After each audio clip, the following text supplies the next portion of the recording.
anggota saya, yaitu saya sendiri, Siti Sunarti sebagai narasi, Syarif Ahmad sebagai polisi, Penny Chatri sebagai polwan, Nadia sebagai memakai obat terlarang, Rizky sebagai pemakai obat terlarang, Putra sebagai pemakai obat terlarang, Rapita, Ibu yang pemakai obat terlarang, Yolanda konsultasi psikolog, rehabilitasi atau pembimbing.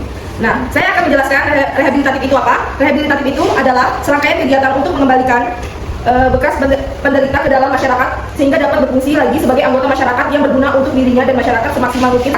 Di sini kami akan mengisahkan seorang pemuda yang bernama Bima yang mengonsumsi obat-obatan terlarang dan kembali ke kehidupan masyarakat setelah melakukan masa rehabilitatifnya.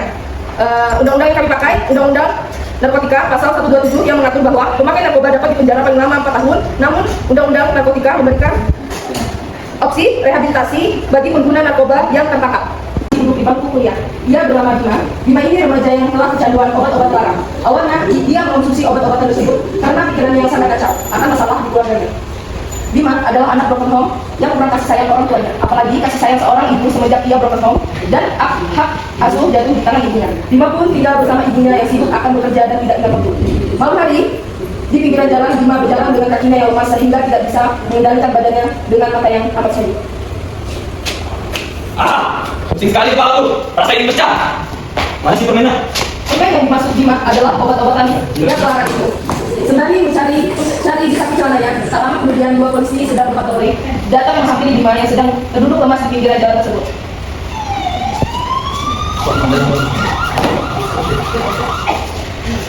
Malam Pak, apa yang Anda lakukan di sini? Dengan ada bicara yang sedikit ngelagu. Enggak, di sini saya hanya ingin cari ketenangan saja. Sepertinya ada yang tidak. Dan ada bicaranya seperti mengkonsumsi sesuatu. Apa Bapak mengkonsumsi sesuatu? Saya hanya mengkonsumsi saja. Ada yang mana? Periksa dan geledah, kantong baju, dan celananya. Siap. Penggeledahan dimulai. Permen saja Pak. Oke. Berarti dia mengkonsumsi obat terlarang. Amankan, bawa dia oleh. Siap.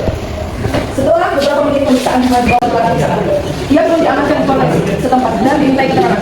Setelah diperiksa lebih lanjut, Bima ternyata sudah mengonsumsi obat terlarang tersebut lebih dari 1 bulan dan dia harus diamankan di polsek setempat. Polisi mengabari ibu Bima. Halo, selamat malam. Ya, halo. Benar ini masalah Ibu Siti? Ya benar, dia salah sendiri. Izin menginformasikan bahwa anak ibu sedang memeriksa di Polres Kota Barat karena terbukti menguasai obat-obatan terlarang.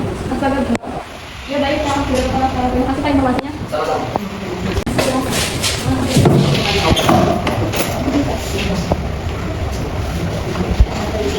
Apa yang kamu lakukan Bima? Hingga kamu jadi seperti ini? Makan Bima tahu lah. Bima hilang. Bima nggak tahu lagi harus ngapain. Bima terpaksa minum obat itu karena Bima sendiri. Ngapain Bima? Karena ya kamu jadi seperti ini. Ya, Bima pun ditahan dan dikenakan pasal 127 Undang-Undang Narkotika yang mengatur bahwa pemakai narkoba dapat dipidana paling lama 4 tahun. Namun, Undang-Undang Narkotika juga memberikan opsi rehabilitasi bagi pengguna narkoba yang tertangkap. Keadaan setelah ditahan dan sedang masa rehabilitasi di kamar rehabilitasi Bima duduk di ranjang untuk meratapi nasib yang dia alami saat itu.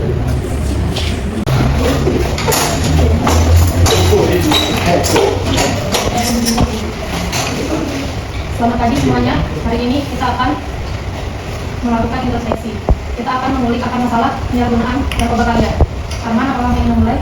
Pagi, saya merasa bersalah dan saya menyesal. Banyak keluarga dan teman-teman saya sakit. Saya ingin berubah, kan sulit. Arman, rasa bersalah itu wajar.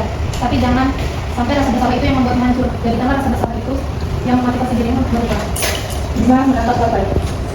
saya tidak tahu harus berkata apa. Narkoba membuat saya merasa lebih baik, meskipun saya tahu itu salah. Bima masih menunduk suara yang gemetar. Saat berbicara, dia sekelilingnya ada Arman dan beberapa penghuni rehabilitasi lain, termasuk seorang pria bernama Abi yang duduk di sudut ruang mendengarkan dengan tatapan kosong. Bima, saya senang kamu mulai terbuka. Itu adalah salah satu langkah untuk memahami diri sendiri. Tapi kamu harus sadar bahwa narkoba bukanlah salah satu untuk menyelesaikan masalah. Bima menghela nafas panjang dan tatap kosong ke depan. Aku ingin merasa tenang, aku ingin merasa dicintai, dan aku ingin seseorang ada yang peduli kepadaku. Tapi setiap aku berharap seperti itu, aku merasa jauh lebih kesepian.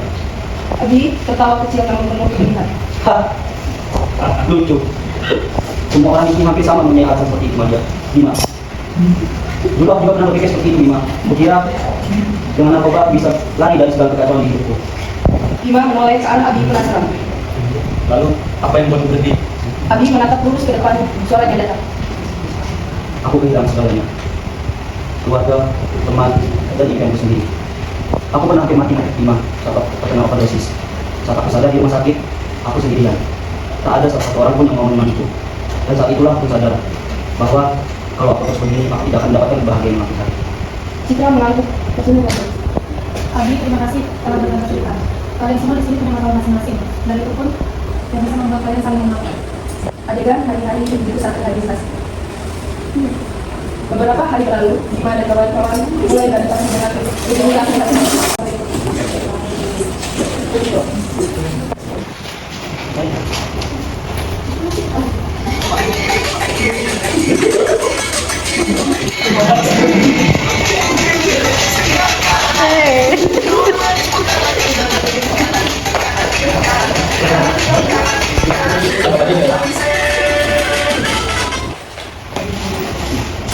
Di suatu pagi, Abi dan Aman duduk dalam saat rehabilitasi.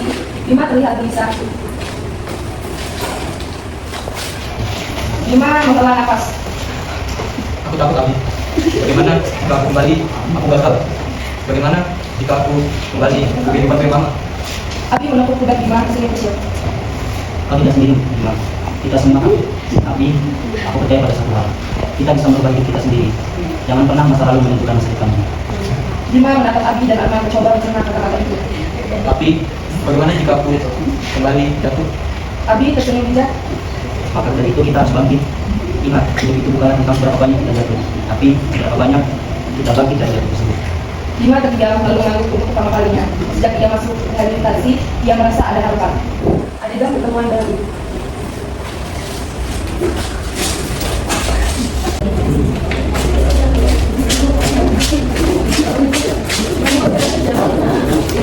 Beberapa bulan lalu, hari ini sekitar tahun Bima, dia duduk di lokal perusahaan rehabilitasi menunggu di rumah. Di masuk ruangan, dia terlihat lebih sehat dan lebih segar. Siti menatapnya dengan mata berkaca-kaca. Bima tersenyum tipis. Itu, aku ingin berubah. Siti menepuk pundak Bima, menjadikan air mata.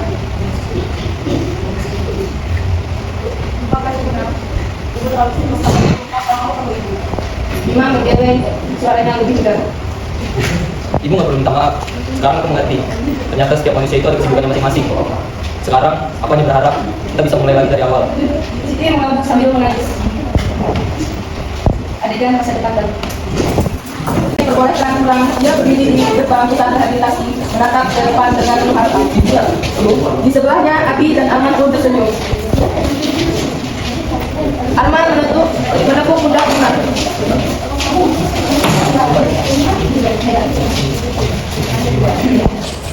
Arman menepuk pundak Bima.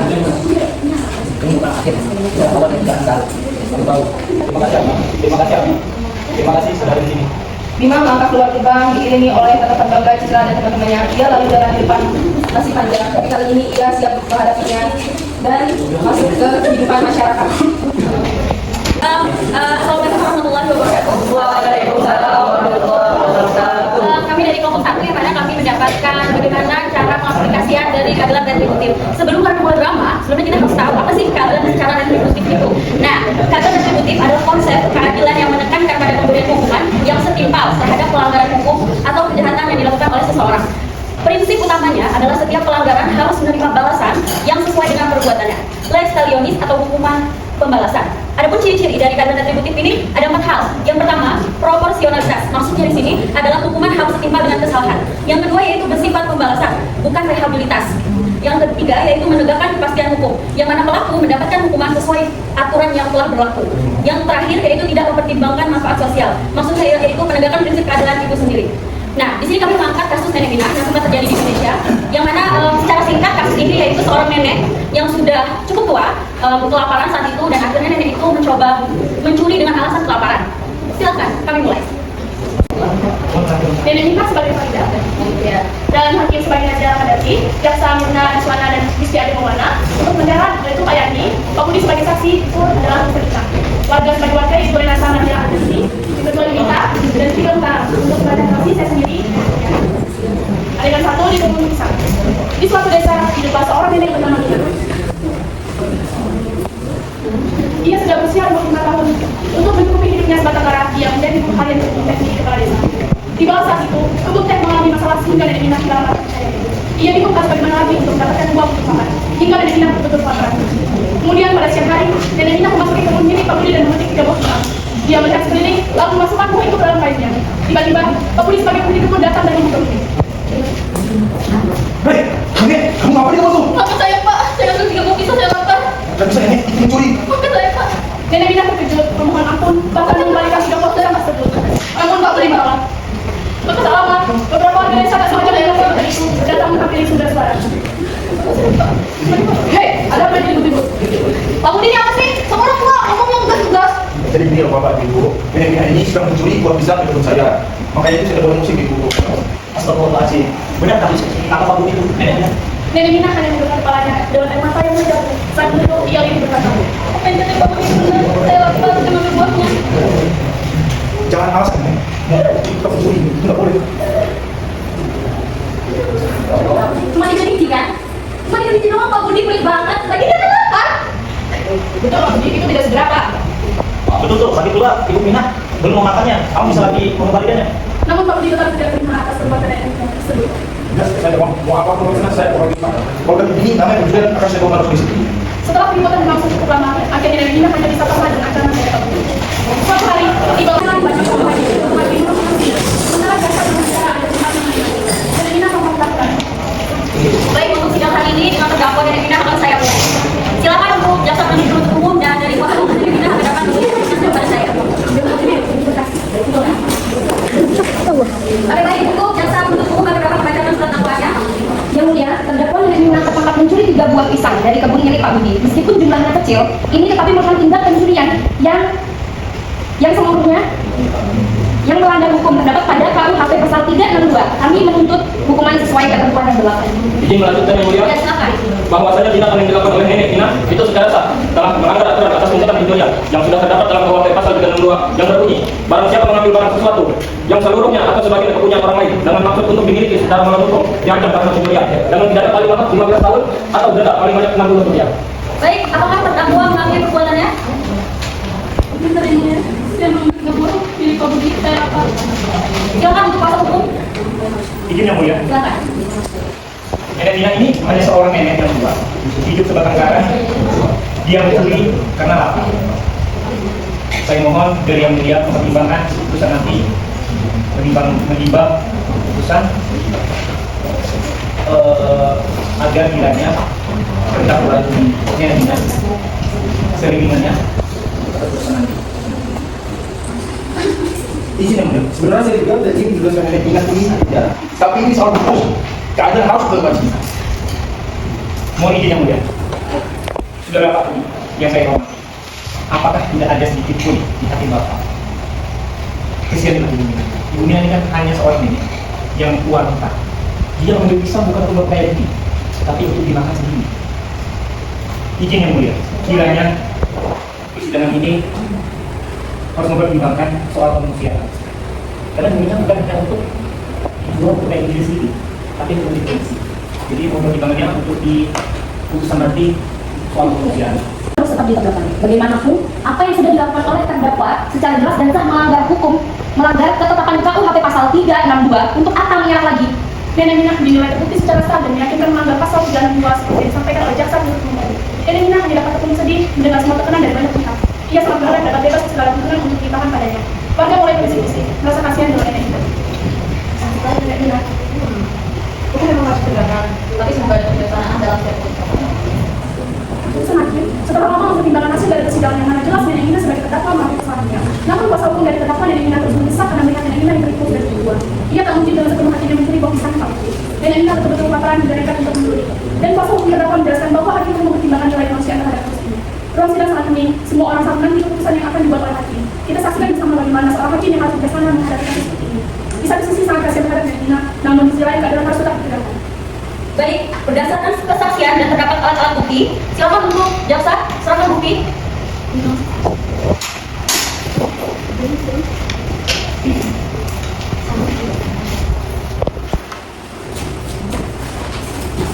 Silakan. Oke, baik, kita sudah melihat secara jelas bahwa alat-alat bukti sangat terpenuhi, lebih dari 2 alat bukti. Maka dari itu, saya akan membacakan surat keputusan ini. Berdasarkan kesaksian dan terdapat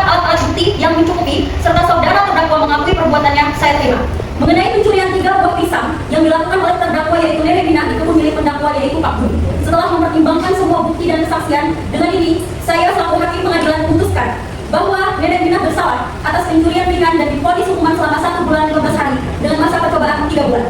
Karena terdakwa terbukti telah mencuri 3 buah pisang di kebun milik Pak Budi. Sidang saya selesai. Nenek Mina duduk sedih, sementara warga bersumpah kepadanya.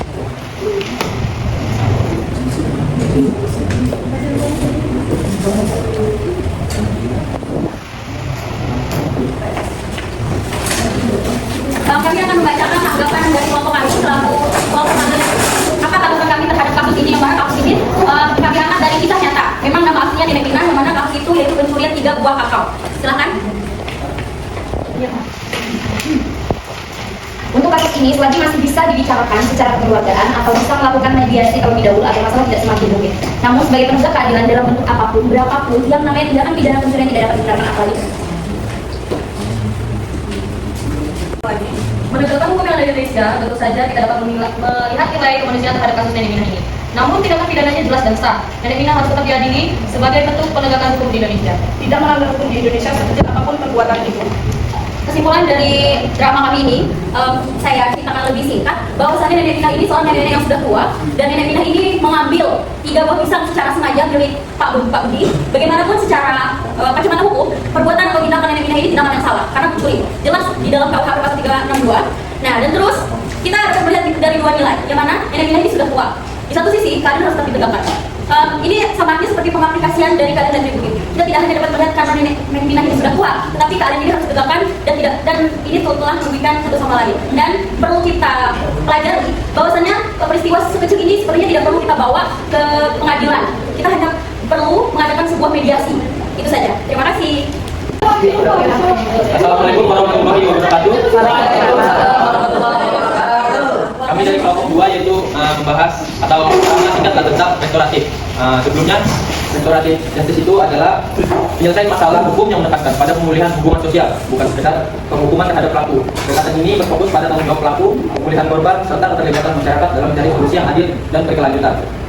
Kelompok kami mengangkat kisah tentang pencurian buah sawit milik warga dan ada saksi yang melihat. Kejadian ini dikenakan pasal 363 KUHP tentang pencurian dengan pemberatan dan bisa dikenakan 5 sampai 20 tahun penjara.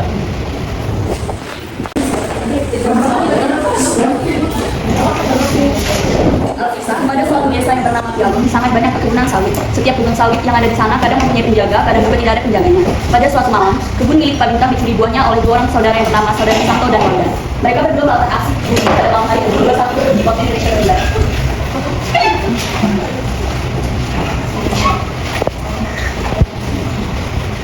Mereka mengambil buah sawit milik Pak Bintang berdua dan tidak seizin Pak Bintang. Dan pada saat meluncurkan aksinya, Saudara Reza dan 2 orang teman lainnya tidak sengaja melihat aksi pencurian tersebut.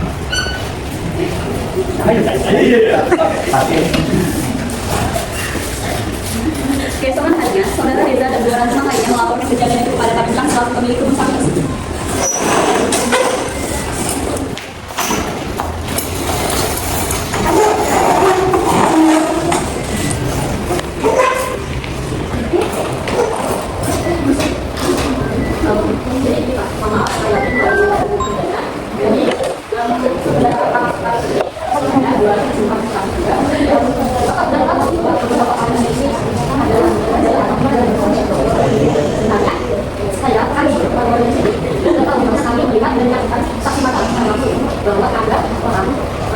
Kebetulan kami juga kenal orangnya, dia itu paling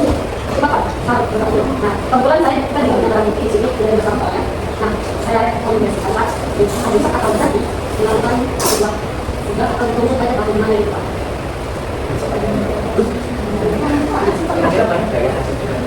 Menurut Bapak gimana? Soalnya setelah itu kebetulan datangnya kan dia makam. Nah, kebetulan itu ya kita tuh lagi datangnya ada belum Pak. Kebetulan kalau juga terangkat rasa itu juga tidak gitu Pak. Terus kalian oke. Kebetulan ada dewa saya juga apa?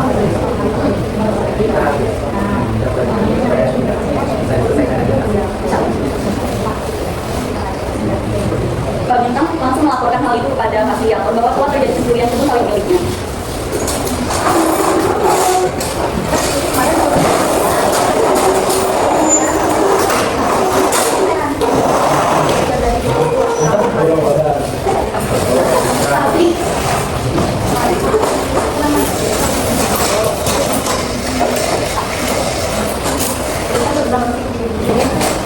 Kemudian Pak Bintang meminta orang telepon dengan Pasriator untuk bersaksi dan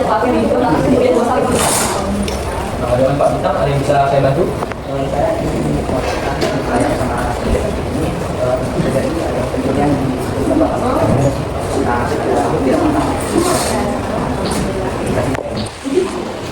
Untuk pelakunya, apakah Pak Bintang tahu?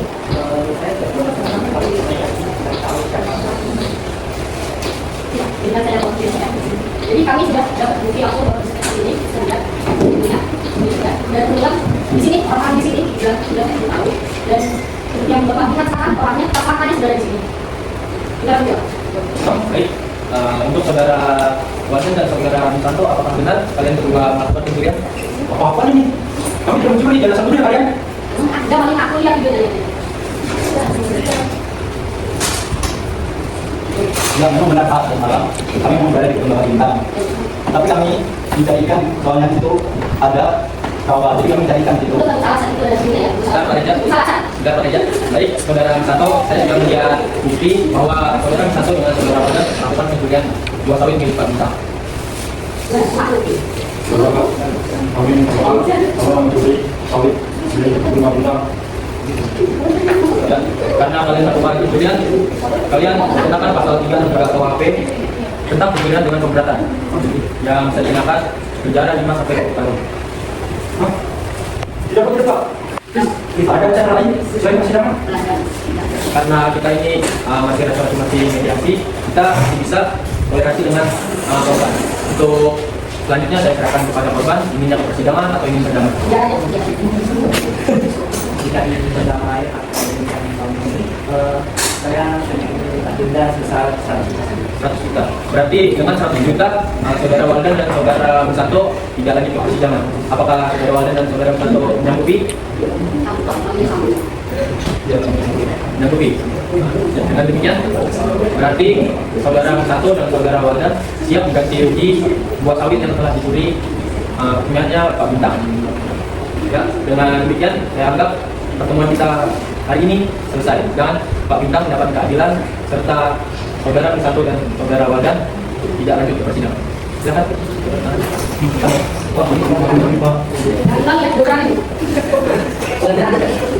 Bagaimana mendapat keadilan dalam kasus ini dan saudara Waldan serta Bisanto tidak dikenakan hukuman? Ya, akhirnya kasus pun selesai. Pak Bintang dapat keadilan dalam kasus ini dan saudara Waldan serta saudara Bisanto tidak dikenakan hukuman. Sekian, terima kasih.